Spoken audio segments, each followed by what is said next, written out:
Welcome to Not Milk Never Milk. Subscribe if you're lactose intolerant. You start by verifying essentials. Both your Android TV and phone are on the same Wi-Fi and signed into the same Google account. Once done, update Google Home and the TV system app so pairing works smoothly. Now open Google Home and tap the plus sign, then set up device and new device. This begins discovery. You'll see nearby devices listed. Pick your Android TV to initiate the on-screen pairing and accept the code that appears on TV. Next, tap the TV entry shown and follow the on-screen pairing prompts. Confirm the 6-digit code on both devices so Google knows you control the TV. Once paired, assign the TV to a room to organize voice targets. This helps you say, "Turn off living room TV." Make sure to allow network and microphone permissions so media controls and voice match work properly.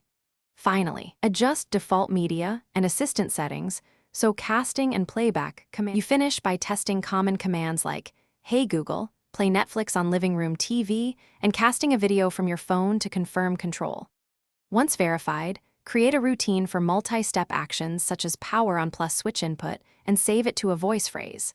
If things go wrong, reboot the router, TV, and phone first, then re-link the account in Google Home.